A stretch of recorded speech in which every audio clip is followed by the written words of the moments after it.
Hello दोस्तों, स्वागत है एक बार फिर से आप सभी का हमारे यूट्यूब चैनल एसएस इलेक्ट्रीशियन पर। यहाँ पर आप देख सकते हैं एक हमारे पास इन्वर्टर टेक्नोलॉजी की फ्रिज है। यहाँ पर स्टिकर में दिखाएं तो यहाँ पर लिखा हुआ है स्मार्ट इन्वर्टर कंप्रेसर, यानी कि इसमें जो कंप्रेसर लगेगा वो स्मार्ट इन्वर्टर टेक्नोलॉजी से लैस होगा। और यहाँ पर इसकी 10 ईयर वारंटी भी दिया गया है, यानी कि इन्वर्टर कंप्रेसर की केवल वारंटी है। कुछ लोग ये भूल कर देते हैं पूरी फ्रिज की वारंटी है, तो पूरी फ्रिज की वारंटी नहीं होती है, सिर्फ कंप्रेसर की वारंटी है। और यहाँ पर हम आपको इस स्टिकर में दिखा दें थोड़ा सा इसके पैनल में क्या लिखा हुआ है। तो यहाँ पर देखिए, यहाँ पर लिखा है लेबल पीरियड 1 जून 2020 31 दिसंबर 2021, इसका लेबल पीरियड है ये।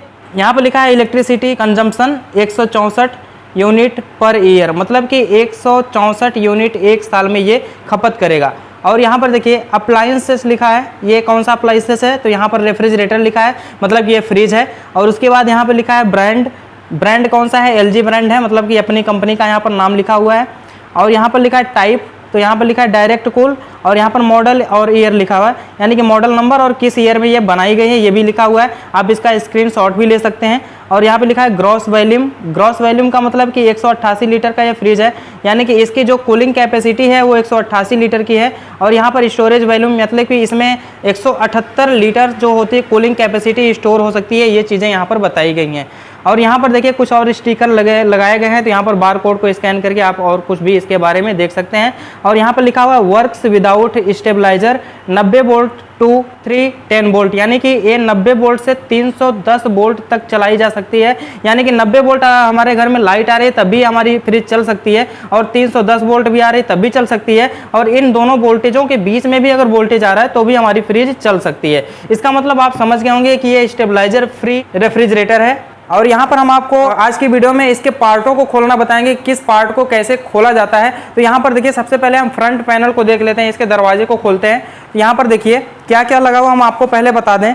यहाँ पर देखिए एक डोर स्विच लगा है। डोर स्विच मतलब कि दरवाजे को खोलने के बाद यहाँ का जो बल्ब होता है वो जलता है, और दरवाजे को बंद करते हैं तो ये नोब दबती है तो हमारा बल्ब बंद हो जाता है। यहाँ पर सबसे पहले हम डोर स्विच को खोलना बता दें। तो डोर स्विच को कहाँ से खोला जाएगा, किस प्रकार से खोला जाएगा, थोड़ा सा इधर दिखाइए। यहाँ पर देखिए एक स्क्रू लगा हुआ है, ये स्क्रू को पहले खोलना पड़ेगा, और जब हम स्क्रू को खोलेंगे तो ये हमारा प्लेट ऊपर से निकल जाएगा, और उसके बाद ये डोर स्विच को हम चेंज कर सकते हैं। तो चलिए हम इसको खोल के ओपन करके दिखा देते हैं। यहाँ पर देखिए स्क्रू ड्राइवर के द्वारा इसको खोल लेना है आराम से, और खोलने के बाद ये हमारा ऊपर का पैनल निकल जाएगा, और इसके बाद हम डोर स्विच को आराम से निकाल सकते हैं। यहाँ पर देखिए इसको थोड़ा सा इस साइड में खिसकाना है और ये हमारा पैनल निकल जाएगा। यहाँ पर आप देख सकते हैं ये डोर स्विच लगा हुआ है। इस डोर स्विच को अगर चेंज करना होगा तो हमको किस प्रकार से चेंज करना होगा हम आपको बता दें।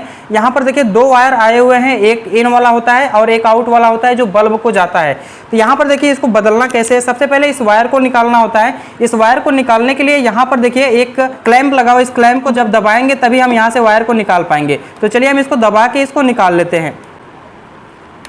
तो यहाँ पर इसको दबाने के बाद इस प्रकार से आराम से निकल जाता है। अब हम डोर स्विच को अगर चेंज करना चाहते हैं तो डोर स्विच को इसी प्रकार का लाना पड़ेगा आपको मार्केट से जाके। तो बेहतर यही रहेगा कि आप इसको लेकर जाइए और मार्केट से उसी साइज का डोर स्विच लेकर आइए। डोर स्विच को निकालने के लिए बस आपको इस क्लैंप को इस तरह खींचना है, और उसके बाद ये हमारी डोर स्विच आराम से निकल जाएगी। तो देखिए यहाँ पर हम इसको स्क्रू ड्राइवर की मदद से निकालना सिखाते हैं। यहाँ पर देखिए इसको ऐसे करना है और ये हमारी डोर स्विच इस तरह से निकल जाएगी।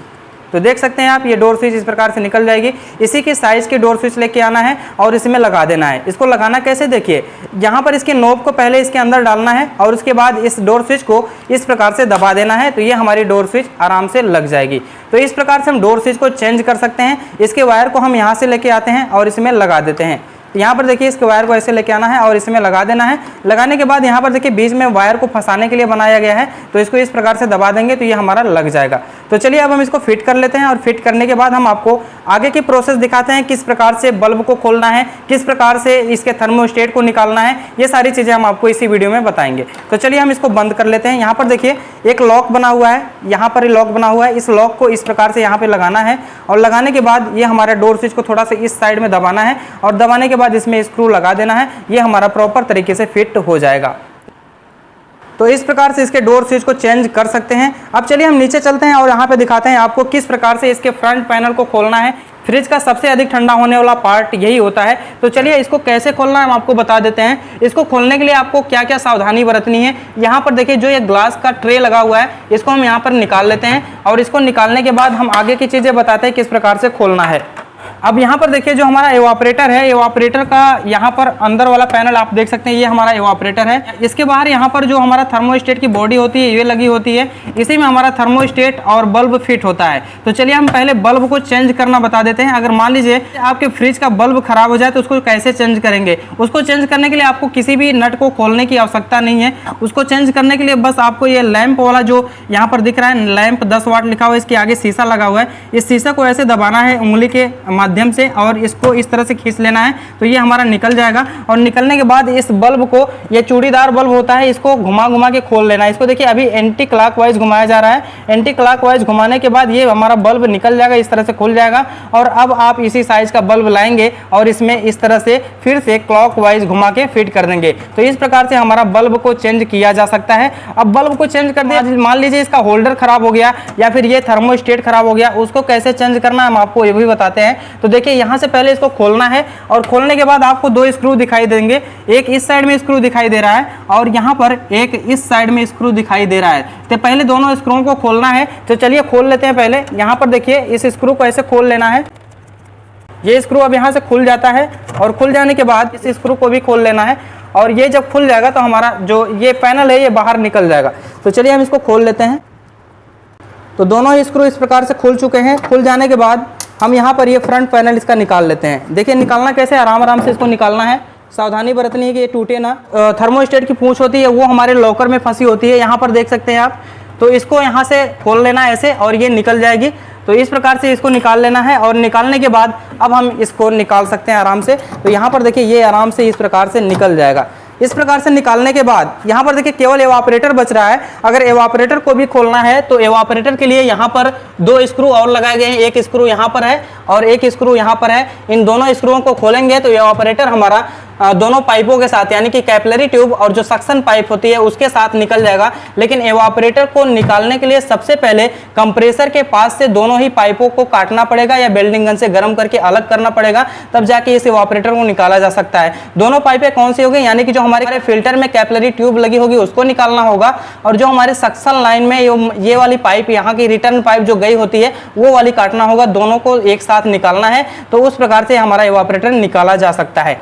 अब यहाँ पर देखिए अगर हमको थर्मोस्टेट चेंज करना होगा तो किस प्रकार से हम चेंज करेंगे। सबसे पहले इसकी वायरिंग को यहाँ से हटा लेते हैं। यहाँ पर देखिए थिम्बल जैक लगा हुआ है, यहाँ पर इसको यहाँ से दबाना है और ये आराम से निकल जाएगा। तो चलिए हम इसको निकाल लेते हैं। पहले इस प्रकार से इसको निकाल लेना है। निकालने के बाद देखिए यहाँ पर ये जो हमारा थर्मोस्टेट है, थर्मोस्टेट को चेंज करने के लिए हमको क्या क्या चीज़ें देखनी पड़ेगी। यहाँ पर देखिए जो हमारी वायरिंग है इस वायरिंग को पहले हटा लेते हैं। यहाँ पर देखिए वायरिंग हमारी हट गई है। ये वायरिंग हट जाने के बाद थर्मोस्टेट का ये ऊपर वाला स्विच इस प्रकार से निकालना है। तो इस प्रकार से इस स्विच को निकाल देंगे। इस स्विच को निकालने के बाद अब थर्मोस्टेट को यहाँ से निकालना है, निकाल के चेंज करना है। तो कैसे हम चेंज कर सकते हैं, यहाँ पर देखिए एक लॉकर लगा हुआ है, इस लॉकर को ऊपर उठाते हैं। जैसे हम इस लॉकर को उठाएंगे और ये हमारा थर्मोस्टेट बाहर निकल जाएगा। अब इसी के साइज का थर्मोस्टेट लेके आना है और इसको लगा देना है। अगर हमको यहाँ पर बल्ब का होल्डर चेंज करना है तो बल्ब का होल्डर भी चेंज करने का एक सिंपल मेथड है। यहाँ पर आप देख सकते हैं बल्ब के होल्डर में यहाँ पर 2 लॉकर लगा हुआ है, यहाँ पर देख सकते हैं दोनों साइड में। इसको इस प्रकार से दबाना है और ये बल्ब आगे की तरफ निकलेगा। तो चलिए हम इसको लगाकर दबाकर दिखाते हैं। देखिए यहाँ पर लॉकर ये एक निकल चुका है। अब दूसरे लॉकर को भी इस प्रकार से दबाएंगे तो ये हमारा होल्डर बाहर की तरफ निकल जाएगा। अब ये बाहर की तरफ जब निकल जाता है तो इसको हम चेंज कर सकते हैं आराम से। अगर हमारे पास इस प्रकार का होल्डर मिल जाए और उसमें तार 2 लगा होगा तो हम क्या करेंगे, इस तार को यहाँ से काटेंगे और यहीं पर जोड़ के इसको टेप कर देंगे। तो इस प्रकार से हमारा होल्डर चेंज किया जा सकता है। तो चलिए हम इसको अब लगा देते हैं। देखिए लगाना कैसे है, बस आपको यहाँ से इस प्रकार से इसका देना है और ये हमारा होल्डर लग जाएगा। तो यहाँ पर देख सकते हैं आप ये प्रॉपर तरीके से लग चुका है। अब हम क्या करेंगे, थर्मोस्टेट को भी लगा देंगे। थर्मोस्टेट को कैसे लगाना है यहाँ पर आप देख सकते हैं। थर्मोस्टेट को लगाने के लिए बस आपको एक चीज़ ध्यान देना है कि जहाँ पर लॉकर होगा उस लॉकर से ये थर्मोस्टेट दबना चाहिए, क्योंकि इसमें कोई भी स्क्रू वगैरह नहीं लगा हुआ है। तो चलिए हम इसको भी लगा लेते हैं यहाँ पर इस प्रकार से। देखिए यहाँ पर लॉकर है, इस लॉकर को यहाँ से ऐसे दबाते हैं तो ये हमारा थर्मोस्टेट आराम से अंदर की तरफ चला जाएगा और ये लग जाएगा आसानी से। देखिए ये हमारा थर्मोस्टेट लग चुका है। तो इस प्रकार से हम थर्मोस्टेट को चेंज कर सकते हैं। अब इसकी वायरिंग कर देंगे। इसकी वायरिंग के लिए बस आपको कुछ नहीं करना है, 2 थिम्बल दिखाई दे रहे हैं, उसको ऊपर और नीचे लगा देना है। तो इस प्रकार से हमारी वायरिंग यहाँ की कंप्लीट हो जाती है और ये हमारा थर्मोस्टेट इस प्रकार से चेंज करना है। अब यहाँ पर अगर मान लीजिए एक ग्लास हमारा फूट जाए, इस ग्लास को कैसे चेंज करना हम आपको बता दें। तो इस ग्लास को निकालने के लिए आपको बस इस तरह से थोड़ा सा इधर हटाना है, ये हमारा ग्लास यहाँ से निकल जाएगा। तो यहाँ पर देखिए दोनों साइड से अगर हटाएंगे तो ग्लास हमारा निकल जाएगा। तो इस ग्लास को भी हम चेंज कर सकते हैं। यहाँ पर एक नोब लगी हुई है अंदर की तरफ, यहाँ पर भी नोब लगी हुई है। अगर हम दोनों साइड से इस प्रकार से निकालेंगे तो ये हमारा ग्लास निकल जाएगा। तो इस प्रकार से हम ग्लास को भी चेंज कर सकते हैं। तो आपको समझ में आ गया होगा थर्मोस्टेट और यहाँ पर होल्डर को किस प्रकार से चेंज करना है और यहाँ पर जो डोर स्विच लगी है उसको किस प्रकार से चेंज करना है। तो चलिए अब हम इसको एज इट इज वैसे ही लगा देते हैं जिस प्रकार से ये लगा हुआ है। इसके नोब को यहाँ पर लगा देते हैं। तो देखिए इसका नोब भी लग चुका है प्रॉपर तरीके से। चलिए अब इसको फिट करते हैं। फिट कैसे किया जाएगा नया लाने के बाद, देखिए यहाँ पर जो हमारा थर्मोस्टेट की ये पूंछ है, इस थर्मोस्टेट की पूंछ को इस लॉकर में लगाना है। इस लॉकर को पहले हम खोलना सिखा देते हैं किस प्रकार से इसको खोलना है। तो देखिए इस लॉकर को यहाँ ऊपर से दबाएंगे, यहाँ पर देख सकते हैं आप लॉक है, तो इसको ऐसे दबाना है और इसको भी इसी प्रकार से दबा लेना है। तो ये हमारा लॉकर निकल जाएगा। इस प्रकार से हमारा लॉकर निकल जाता है। लॉकर के निकल जाने के बाद ये हमारी जो थर्मोस्टेट की पूंछ है इसको इस प्रकार से इसमें लगा के और उसी प्रकार से इसको आगे से धक्का दे दिया जाता है। तो ये हमारा जो थर्मोस्टेट की पूंछ है वो एवापरेटर से प्रॉपर तरीके से टच हो जाती है और फिट हो जाती है। तो चलिए पहले इसी को लगा लेते हैं। तो देखिए यहाँ पर किससे लगाना है इसको। तो यहाँ पर आपने देखा इसको किस प्रकार से फिट किया जाएगा। अब यहाँ पर देखिए जो दोनों लाख हैं या ऊपर की तरफ दिखाई देने लगे हैं, मतलब कि हमारी जो थर्मोस्टेट की पूंछ है ये एवापरेटर से टच हो चुकी है, फिट हो चुका है। अब हमको इसको लगाना है, तो इसको कैसे लगाएंगे देखिए यहाँ पर ध्यान से। इसको लगाने के लिए बस आपको ये जो थर्मोस्टेट की पूंछ है इसको थोड़ा सा एडजस्ट कर लेना है। एडजस्ट करने के बाद जो हमने वायर निकाला था इस वायर को इसमें लगा देना है। इस वायर को लगा देने के बाद देखिए ये वायर लग चुका है, थिम्बल जैक होता है, बहुत ही आसानी से लग जाता है। और उसके बाद क्या करना है, इसको यहाँ पर फिट कर देना है। फिट करने के लिए बस आपको ये ढक्कन खोलना है और देखते रहना है कि ऑपरेटर में सही प्रकार से यह हमारा कैप फिट हो रहा है या नहीं हो रहा है। तो चलिए इसको हम फिट करते हैं। तो यहाँ पर आप देख सकते हैं दोनों तरफ स्क्रू बने होते हैं। तो स्क्रू तक जब तक ये चला जाए तब तक हम इसको फिट करते हैं। देखिए यहाँ पर ये फिट हो चुका है आसानी से और यहाँ पर ये भी फिट हो चुका है। अब हम क्या करेंगे, इस ढक्कन को थोड़ा सा यहाँ पर बंद करके इसको इस प्रकार से दबा देंगे आसानी से और ये हमारा लग जाएगा। तो इस प्रकार से हम फिटिंग करते हैं। और यहाँ पर जो बल्ब का कवर है इसको भी हम इस प्रकार से यहाँ पर लगा देते हैं। तो इस प्रकार से इसको फिट कर लेना है और इसके स्क्रू को दोनों को टाइट कर देना है। तो यहाँ पर जो हमारा फ्रंट पैनल का जितने भी सामान हैं उसको निकालना और लगाना आपको आ गया होगा। तो अब यहाँ पर देखिए हमने स्क्रू को टाइट कर देना है, दोनों स्क्रू को, दोनों साइड के स्क्रू को टाइट कर देना है। तो ये हमारी प्रॉपर फिटिंग हो जाएगी। ये जो हमारी इन्वर्टर टेक्नोलॉजी की फ्रिज है, आगे वाली वीडियो में हम आपको इसमें गैस चार्ज करना भी बताएंगे, किस प्रकार से गैस चार्ज करना है। तो आप हमारे चैनल के साथ बने रहिए। तो यहाँ पर देखिए दोनों स्क्रू प्रॉपर तरीके से लग चुके हैं। अब इसको बंद कर देते हैं। अब हम चलते हैं पीछे की साइड में और पीछे की साइड में दिखाते हैं कि वहाँ पर किस प्रकार से कार्य करना है और किस प्रकार से किस कंपोनेंट को खोलना है। तो चलिए हम पीछे की साइड में चलते हैं और आपको दिखाते हैं। यहाँ पर देखिए फ्रिज को हम इस साइड में कर लेते हैं घुमा के। अब यहाँ पर देखिए पीछे का साइड है इन्वर्टर फ्रिज का। जो हमारी सिंपल फ्रिज होती है, नॉर्मल फ्रिज होती है, सेम उसी प्रकार से फंक्शन इसमें भी होता है, लेकिन इसका जो कंप्रेसर होता है इन्वर्टर टेक्नोलॉजी का होता है। तो इस प्रकार से ये जो फ्रिज होती है थोड़ी सी कम पावर लेती है, इसीलिए इसको इन्वर्टर फ्रिज कहा जाता है। तो यहाँ पर देखिए जो हमारा एवापरेटर से पानी टपकता है, उस एवापरेटर के पानी को टपकने के लिए यहाँ पर देखिए जगह बनाई गई है। जब एवापरेटर से पानी टपकता है तो इसमें गिरता है। जब इसमें गिरता है तो कंप्रेसर थोड़ा सा हीट होता है। हीट होने की वजह से इसके अंदर का पानी सूख जाता है, उसको फेंकना नहीं पड़ता है। तो चलिए सबसे पहले हम इसी को खोलना जान लेते हैं, कहाँ से खोलना है। यहाँ पर देखिए इसके लिए 2 स्क्रू बनाए गए हैं, एक यहाँ पर स्क्रू लगा हुआ है और एक यहाँ पर स्क्रू लगा हुआ है। तो दोनों ही स्क्रू को खोलना है। तो चलिए हम इसको खोल लेते हैं। देखिए इसको यहाँ से खोल लेना है और इस स्क्रू को भी हम खोल लेते हैं यहाँ पर। तो ये निकल चुका है। अब यहाँ पर हम थोड़ा सा आपको मैकेनिकल सिस्टम के बारे में समझा दें। तो यहाँ पर देखिए इन्वर्टर टेक्नोलॉजी का कंप्रेसर है। जो इन्वर्टर टेक्नोलॉजी का कंप्रेसर है, इसके स्टिकर को थोड़ा सा आप ध्यान से देखिएगा। ये जो हमारा स्टिकर है यहाँ पर लिखा हुआ है 600 R600, ये गैस का नाम लिखा हुआ है और यहाँ पर आग का निशान बनाया गया है। इसका मतलब क्या है? इसका मतलब यह है कि जो हमारा ये कंप्रेसर है इसमें R600 गैस पड़ेगी और ये जो गैस है ये ज्वलनशील गैस है। तो आप गैस को डालते समय ध्यान दीजिएगा, ये ज्वलनशील गैस होती है। और गैस को जब हम चार्ज करेंगे इसमें तो प्रॉपर मेथड आपको बताएंगे कि किस प्रकार से R600 गैस को चार्ज करना है और कितना चार्ज करना है, PSI कितना रखना है। तो चलिए हम अब इसके मैकेनिकल सिस्टम को थोड़ा सा समझ लेते हैं। तो यहाँ पर देखिए मैकेनिकल सिस्टम के अंतर्गत वो सभी चीजें आती हैं जिसमें गैस का संचार होता है। तो यहाँ पर देखिए गैस का संचार इसकी जितने भी पाइपें हैं सब में होता है। तो हम आपको मैकेनिकल सिस्टम के बारे में बताएं तो मैकेनिकल सिस्टम में हमारा कंप्रेसर आता है, उसके बाद कंडेंसर आता है, उसके बाद फिल्टर आता है, फिल्टर के बाद कैपिलरी ट्यूब, और कैपिलरी ट्यूब के बाद हमने अभी आपको सामने दिखाया एवापोरेटर को। तो यहाँ पर 5 चीजें होती हैं जो हमारे मैकेनिकल सिस्टम के अंतर्गत आती हैं। मैकेनिकल सिस्टम के अंतर्गत जो हमारा कंप्रेसर आता है ये इलेक्ट्रिकल सिस्टम भी होता है, क्योंकि इसमें विद्युत सप्लाई का संचार भी होता है। यानी कि फ्रिज के जिन जिन भागों में विद्युत सप्लाई का संचार होता है उसे फ्रिज का इलेक्ट्रिकल सिस्टम कहते हैं। अब यहाँ पर देखिए जो हमारा कंप्रेसर है, कंप्रेसर से जो गैस जाएगी वो डिस्चार्ज लाइन के माध्यम से इस कंडेंसर में जाएगी, और कंडेंसर से घूम घूम के यहाँ पर आएगी गैस, और यहाँ पर जाने के बाद अब जाएगी ये फिल्टर में, फिल्टर के बाद कैपिलरी में जाएगी, कैपिलरी के बाद एवापोरेटर में जाएगी। तो इस प्रकार से जो हमारा एवापोरेटर होगा, एवापोरेटर से एक पाइप रिटर्न आई हुई है, ये सक्शन लाइन में लग चुकी है। तो इस प्रकार से हमारा सिस्टम कार्य करता है और साइकिलिंग चलती रहती है। अब हम आपको बता दें कि यहाँ पर पीसीबी को किस प्रकार से खोलना है और उसको किस प्रकार से देखना है, उसको बाहर किस प्रकार से निकाल सकते हैं। तो चलिए हम पीसीबी को खोलना बता देते हैं। यहाँ पर देखिए पीसीबी इस बॉक्स के अंदर लगी हुई है। इस बॉक्स के अंदर जो पीसीबी लगी है उसको यहाँ पर स्क्रू के ड्राइवर के द्वारा इन दोनों स्क्रूओं को खोल लेना है, और खोलने के बाद ये हमारी पीसीबी बाहर निकल जाएगी। तो चलिए हम यहाँ पर इसको निकाल लेते हैं। जो हमारी कैपिलरी ट्यूब है यहाँ पर थोड़ा सा दिक्कत कर रही है इसको स्क्रू को खोलने में, तो इसको हम इधर कर लेते हैं और इस प्रकार से इसको खोल लेते हैं। यहाँ पर देखिए इस प्रकार से इसको खोल लेना है। जितने भी स्क्रू लगे हैं इस पीसीबी के बॉक्स में उसको खोल लेना है इस प्रकार से। तो एक हमारा स्क्रू खुल चुका है ऊपर वाला। अब हम नीचे वाले दोनों स्क्रू को भी खोल लेंगे। यहाँ पर देखिए इस स्क्रू को ऐसे खोलना है। तो यहाँ पर देखिए सभी स्क्रू खुल चुके हैं। स्क्रू के खुल जाने के बाद ये जो हमारे पीसीबी का बॉक्स है बाहर की तरफ निकल जाएगा, और निकलने के बाद हम आपको दिखाते हैं पीसीबी बॉक्स में किस प्रकार से फिट रहती है और उसको किस प्रकार से निकाल के हम चेंज कर सकते हैं। अब यहाँ पर देखिए जो हमारी पीसीबी है, इस पीसीबी को इस प्रकार से निकालना है। ये जो हमारी पीसीबी है निकल चुकी है। अब यहाँ पर जो इसकी वायरिंग गई हुई है ऊपर की साइड में, ये थिम्बल जैक के अनुसार है, तो इसको हम यहाँ से निकाल लेते हैं। तो यहाँ पर देखिए इसको दबा के निकालना है, तो ये हमारा थिम्बल जैक निकल जाएगा। अब ये थिम्बल जैक निकल चुका है। अब यहाँ पर देखिए जो हमारा अर्थिंग वाला पॉइंट लगा हुआ है, इस अर्थिंग वाले पॉइंट को हम खोलेंगे। जैसे ही हम अर्थिंग वाले पॉइंट को खोलेंगे पीसीबी को हम दूसरी साइड में कर सकते हैं। तो यहाँ पर देखिए इसको इस प्रकार से खोल लेना है।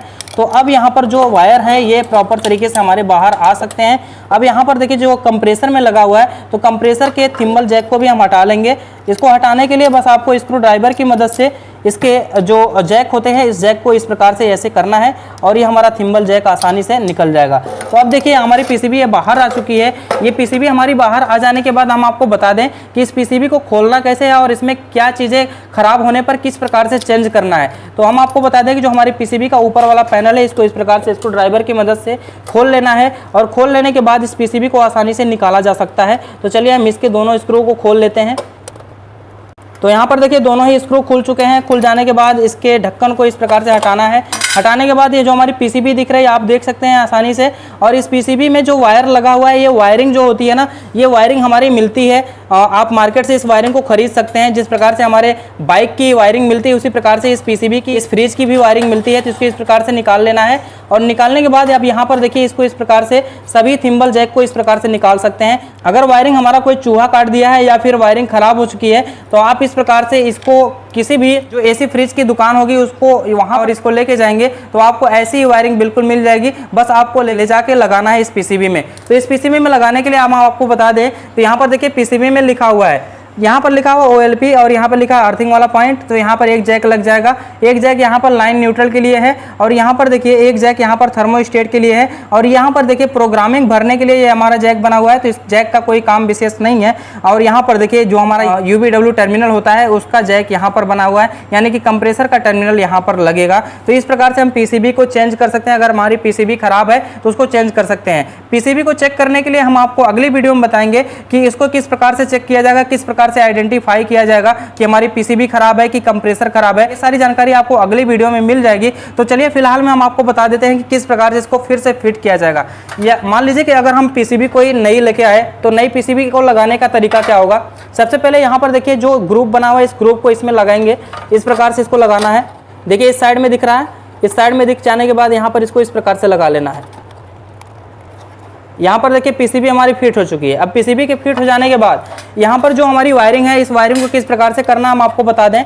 इसके लग जाने के बाद अभी जो हमारी वायरिंग है, यहाँ पर देख सकते हैं आप कंप्रेसर के 3 तार होते हैं, UVW टर्मिनल बोला जाता है इसको। तो इसको यहाँ पर लगा लेना है इस प्रकार से। ये हमारा लग गया। अब यहाँ पर देखिए जो मेन सप्लाई आती है हमारी इस मेन लीड से, मेन सप्लाई जो आती है मेन लीड से, यहाँ पर देखिए एक हमारा ब्लैक वाला वायर है और एक हमारा रेड वाला वायर है। तो ब्लैक वाला वायर हमारे ब्लू वाले वायर से अंदर गया हुआ है और रेड वाला वायर हमारे रेड वाले वायर से अंदर गया हुआ है। यानी कि जिस वायर में ऐसा वायर आपको मिलेगा ये लाइन और न्यूट्रल का वायर है। अब यहाँ पर हम आपको दिखाएं तो यहाँ पर देखिए ये जो हमारी वायरिंग है, यहाँ पर देख सकते हैं आप ब्लू और यहाँ पर रेड, क्योंकि यहाँ पर ब्लू और रेड में ही हमारा ब्लैक और रेड वाला वायर लगा हुआ है, जिसको हमको लगा लेना है। यहाँ पर देख सकते हैं आप ये जो हमारा लाइन और न्यूट्रल वाला पॉइंट है यहाँ पर दिखाई दे रहा है, तो इसको लगा लेना है इसी में। यहाँ पर आप देख सकते हैं L और N लिखा है, मतलब लाइन और न्यूट्रल यहाँ पर आएगा। तो इस पीसी में हम आपको बता दें कि जो हमारी सप्लाई होती है 2 जगहों पर जाती है, यानी कि लाइन न्यूट्रल यहाँ पर भी आता है और जो हमारा थर्मोस्टेट वाला पॉइंट है वहाँ पर भी लाइन और न्यूट्रल आता है। तो यहाँ पर देखिए एक ही जगह से 2 वायर निकले हुए हैं, तो लाइन न्यूट्रल यहाँ पर लग गया और ए वाला वायर यहाँ पर देख सकते हैं आप थर्मोस्टेट लिखा हुआ है, तो इस थर्मोस्टेट वाले पॉइंट पर ये वाला वायर लग जाएगा। अब ये वाला वायर लग जाने के बाद एक ही वायर और बचता है जो यहाँ पर लिखा हुआ है अर्थ OLP का कनेक्शन है, तो इसको हम यहाँ पर लगा देते हैं, तो ये हमारी प्रॉपर वायरिंग हो जाएगी। अब ये कंप्लीट वायरिंग हो जाने के बाद इसको इसमें लगा देना है और लगाने के बाद इसके ऊपर वाले प्लेट को फिट कर देना है। तो यहाँ पर देखिए दोनों ही वायर लग चुके हैं। अब इसके ऊपर वाले प्लेट को इस प्रकार से फिट कर देना है और इसके स्क्रू को टाइट कर देना है। तो चलिए हम इसके स्क्रू को टाइट कर देते हैं। तो अब यहाँ पर देख सकते हैं आप पीसीबी बॉक्स फिट हो चुका है। अब यहाँ पर देखिए जो थिम्बल जैक 2 बच रहे हैं, एक हमारे कंप्रेसर में लगेगा और एक हमारे ऊपर जो सप्लाई जाती है थर्मोस्टेट और डोर स्विच बल्ब के लिए, ये हमारी ऊपर की साइड में लग जाएगी। तो चलिए हम इसको यहाँ पर लगा लेते हैं। तो ये यहाँ पर लग चुका है। अब हम कंप्रेसर वाले पॉइंट को भी यहाँ पर लगा देंगे। तो कंप्रेसर वाले पॉइंट को यहाँ पर देख सकते हैं आप 3 पॉइंट बने हुए हैं, तो UVW के पॉइंट होते हैं, तो इसको इस प्रकार से लगा लेना है।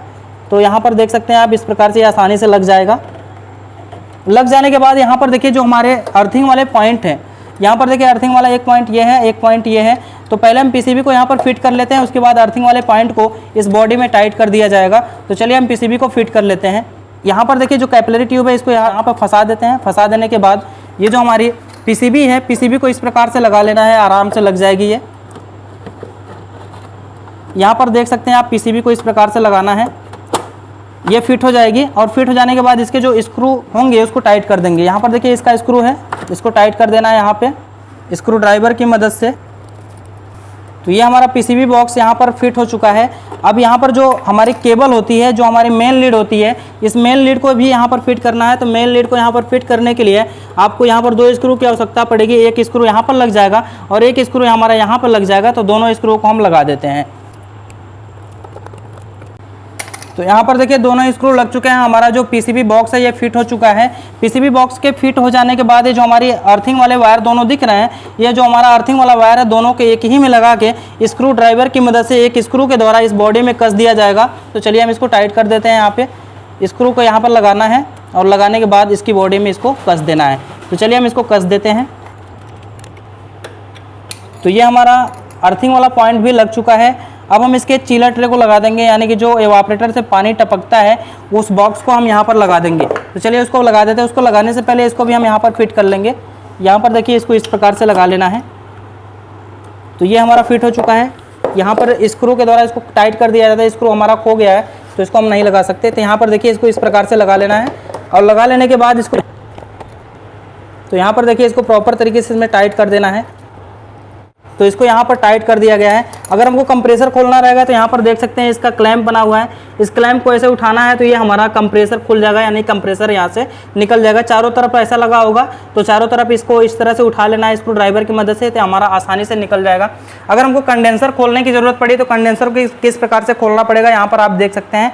एक यहाँ पर स्क्रू ड्राइवर के द्वारा इसको खोल लेंगे और एक यहाँ पर नट लगा हुआ है, इसके चारों तरफ नट लगे हुए हैं। यहाँ पर भी देख सकते हैं आप और यहाँ पर भी देख सकते हैं। इन चारों को खोलना है और एज इट इज ऐसा ही कंडेंसर लाके इसमें लगा देना है। तो इस प्रकार से आपको समझ में आ गया होगा किस प्रकार से इन्वर्टर फ्रिज के सभी पार्टों को खोल के चेंज करना है। तो अगर आपको ये वीडियो पसंद आए तो वीडियो को लाइक जरूर कर दीजिए। चैनल पर नया है तो चैनल को सब्सक्राइब करके बेल आइकन को प्रेस कर दीजिए ताकि आपको आने वाली सभी इंटरेस्टिंग वीडियो का नोटिफिकेशन मिलता रहे। तो अब हम मिलते हैं अगली वीडियो के साथ, तब तक के लिए धन्यवाद। जय हिंद।